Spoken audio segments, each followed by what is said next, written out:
शब्द त्यहाँ राखियो कि राजनीतिक अधिकार बाहेकको सबै आर्थिक सांस्कृतिक सबै अधिकार नेपालको नेपाली सरह पाउने गरी गैर आवासीय नागरिकता नेपालको कन्स्टिट्युसनमा राखियो। हेर्नुहोस्, त्यो एउटा स्टेपिङ स्टोन थियो हो पनि यो अहिले निरन्तरता नेपाली नागरिकताको निरन्तरता भन्ने प्राप्तिको लागि त्यो एउटा प्राग्मेटिक स्टेपिङ स्टोन मात्रै थियो।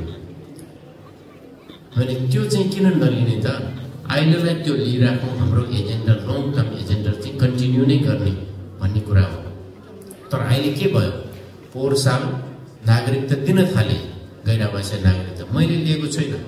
जसले त्यो नेगोसिएटेड गरेर I am telling the truth, okay, I don't say, होइन। एकजना इन्डिभिजुअली कति गर्न सकिन्छ भन्ने कुरा मैले भन्दैछु, होइन। when you are a leader, you taking the responsibility, you have to negotiate or you have to do things what you need to do, होइन। त्यो गरियो, त्यो एचिभमेन्ट जस्तो मलाई लागेको थियो।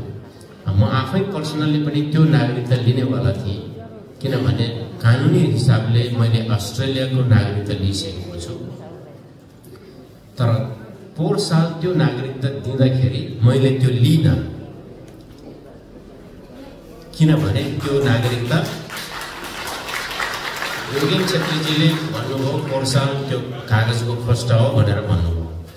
मैले चाहिँ किन त्यस्तो भनेर रहेछ जस्तो लाग्यो मलाई सुरुमा, तर अहिले चाहिँ साँच्चै त्यस्तो रहेछ। हेर्नुहोस्, त्यो नागरिकता लिँदाखेरि तपाईँले शपथ ग्रहण गर्नुपर्छ, म नेपालको कानुन मान्छु, यो गर्छु ऊ गर्छु भन्ने। दिँदाखेरि भिसा चाहिने, कस्तो नागरिकता हो भिसा चाहिने। फेरि यो एनआरएन कार्ड भन्ने जुन मसँग छ, जसले चाहिँ त्यो फ्री भिसा त होइन, किनभने एडभान्समा तपाईँ पहिल्यै तिर्नुहुन्छ $500 कति, अनि 10 वर्षको लागि त्यो कार्ड दिन्छ।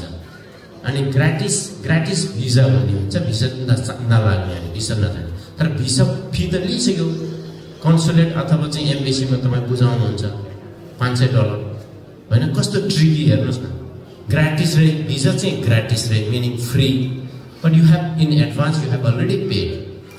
अब त्यो नागरिक के भन्छ एनआरएन कार्ड भन्ने मैले त दोस्रो पटक लिइसकेँ, 10 वर्षको पनि एक्सपायर भयो, अर्को नयाँ लिएको छु। हेर्नुहोस्, होइन। अहिले फेरि त्यो गैर आवासीय नागरिकता पनि लिन मिल्ने रे, त्यो कार्ड पनि भइराख्ने अरे के। फेरि त्यो कार्ड मोर पावरफुल, नागरिकता भन्दा पनि मोर फेसिलिटी त्यो कार्डमा। भनेपछि कस्तो नागरिकता दिएको त, होइन। आर्थिक सांस्कृतिक सबै अधिकार नेपाली सरह, नेपालमा भएको नेपाली सरह पाउने अरे कन्स्टिट्युसनमा लेखेको कुरा। अनि दिने बेलामा चाहिँ तपाईँको भिसा लाग्ने, भिसा चाहिने, अब यस्तो किसिमको छ। हेर्नुहोस्, भनेपछि यो हाम्रो कमजोरी हो। हाम्रो कमजोरी किन? यस्ता संस्थाहरूले इफेक्टिभ पावरफुल लबी गर्न हामीले सकेका छैनौँ। त्यसैले म यहाँहरूलाई बधाई दिन चाहन्छु। एउटा ग्लोबल एउटा क्याम्पेन भइरहेको छ, यहाँबाट सुरु भइरहेको छ, जुन नागरिकताको कन्टिन्युटी भनेर, होइन, वंशजको नागरिकता भनेर जुन क्याम्पेन गराइराख्नु भएको छ। मेरो पूर्ण सपना त्यसमा समर्पण रहेछ।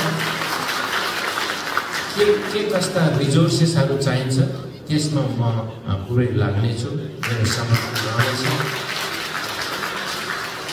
पोलिसी लबीको लागि हामी आर्थिक रूपले पनि एकदम स्ट्रङ हुनुपर्छ। The matter of fact is, हेर्नुहोस् न, यहाँ अब पोलिटिसियनहरू पार्टीहरूले कति फन्ड रेज गर्छ, होइन। त्यो एउटा पोलिसी लबीको लागि that's a transparent process, western वर्ल्डमा त्यो हुन्छ, होइन। त्यसैले यो ग्रुपलाई पनि फाइनेन्सियल स्ट्रेन्थ चाहिन्छ, होइन, लबी गर्नको लागि। त्यसैले हामी सबैले त्यो सपोर्ट गर्नुपर्दछ जस्तो मलाई लाग्छ। सो यस्तो किसिमको सिचुएसन हाम्रो छ। हेर्नुहोस्, अब हामीसँग एउटा संस्था छ, जुन संस्था चाहिँ अघि साथीहरूले भनिहाल्नुभयो कस्तो अवस्थामा पुगेको छ। सर्वोच्च अदालतमा किन पुग्नु पर्यो त? म त्यो पनि भन्न चाहन्छु यहाँहरूले। त्यो फेयरनेसको लागि अनफेयरली तपाईँलाई ट्रिट गर्नुभयो। तपाईँ सामाजिक सेवा गरिराख्नु भएको छ, आफ्नो कुनै पनि स्वार्थ छैन, तर त्यसमा अनफेयर ट्रिटमेन्ट हुन्छ। मोर सो नेपालमा, नेपाल जस्तो अब रुल अफ ल त्यहाँ फलो हुँदैन। हेर्नुहोस्, बेसिक हुन्छ नि, बेसिक रुल अफ ल भन्ने, ट्रान्सपरेन्सी हुँदैन, एकाउन्टेबिलिटी हुँदैन, नेचुरल जस्टिस हुँदैन, होइन? अब जङ्गल जस्तो छ, होइन? जङ्गलमा कस्तो हुन्छ तपाईँ, होइन? त्यहाँ त रुल त हुँदैन, जो चाहिँ शेयर जस्तो जुन बलियो छ त्यसैले खान्छ। त्यस्तो समाजमा हामी छौँ भन्नाले नेपाल छ। अनि त्यो भएको हुनाले यस्ता सामाजिक संस्थाहरू हामीलाई जरुरी भएको हो। त्यसैले अहिलेको अवस्थामा मैले मेरो एउटा मिसन छ। त्यो मिसन भनेको यो 3, 4 र 5 मेमा अधिवेशन घोषणा गरेका छौँ। साथीहरूले धेरै पटक दोहोऱ्याइसक्नुभयो। म के चाहन्छु भने युकेबाट सकेसम्म धेरैभन्दा धेरै तपाईहरू काठमाडौँ जानुहोला र आफ्नो मत राख्नुहोला र राम्रो नेतृत्वको चयन गराउनुहोला भन्ने म रिक्वेस्ट गर्न चाहन्छु। मैले सोचेँ कि युके गएर एक रात अथवा 2 दिन मैले टाइम स्पेन्ड गरेर 10 जनालाई मात्रै, 10 जना बढी व्यक्तिलाई मात्रै अलिक कन्भिन्स गराउन सकेँ भने द्याट इज वर्थ भनेर म यहाँ आएको हुँ। मलाई लाग्छ 10 जनाभन्दा धेरै नै साथीहरू, तपाईँहरू, दाजुभाइ दिदीबहिनीहरू भाग लिनुहुनेछ। अफकोर्स यु नो आजभोलि ट्राभल गर्नलाई त्यति सजिलो छैन, कस्टली पनि छ, अनि टाइम कन्स्ट्रेन्ट पनि छ।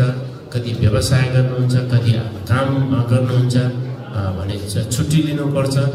तापनि यो चाहिँ गुड कज हो र यो ठुलो अपर्च्युनिटी हो।